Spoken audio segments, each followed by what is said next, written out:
ఆ ఫైట్ సీక్వెన్స్లు మీకు కొత్త, ఇంతకుముందు మీరు ప్రీవియస్ చేసిన మూవీస్లో ఫైట్స్ ఉన్నాయో తెలియదు, కానీ ఇంత హ్యూజ్ ఫైట్ సీక్వెన్సెస్ నేను ఎప్పుడు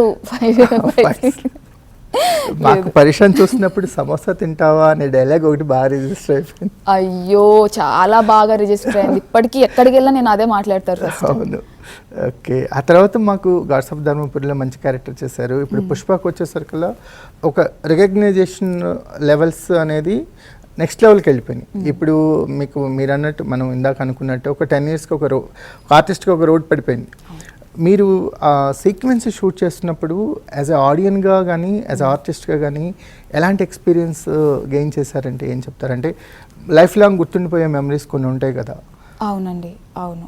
సో క్లైమాక్స్ వితౌట్ స్పాయిలర్ మాట్లాడితే చాలా టఫ్ పాయింట్ ఉంటుంది కావేరికి, చాలా టఫ్ పాయింట్. అది అక్కడే ఫైట్ స్టార్ట్ అవుతుంది. అవును, అది థియేటర్లో ఉన్న ప్రతి ఆడియన్ పుష్పలానే ఫీల్ అయ్యేలా చేశారు సుకుమార్ గారు.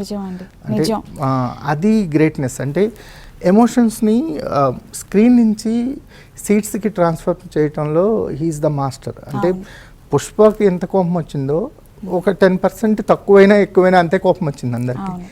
సో ఆ సీన్స్ గురించి మీరు సో అది చాలా కష్టమైన సీక్వెన్స్ అండి.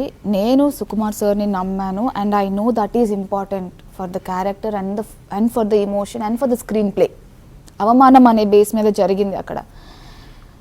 కష్టమైన సీక్వెన్స్, చాలా కష్టమైన సీక్వెన్స్. అండ్ ఆ జోన్ యాజ్ అన్ యాక్టర్ కూడా మీరు నవ్వించాలనుకుంటే ఒక జోన్లో ఉండాలి, ఆ ఎమోషన్ని ట్యాప్ చేయాలంటే ఒక జోన్లో ఉండాలి. సో యాజ్ అన్ యాక్టర్ నాకు చాలా కష్టమైన జోన్ అది, హెడ్లో.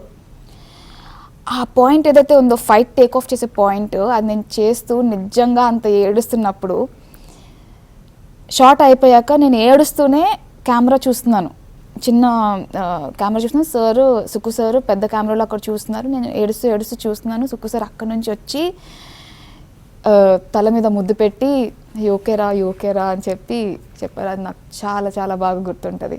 దట్ ఈస్ సుకుమార్ గారు, దట్ ఈస్ సుక్కు సార్.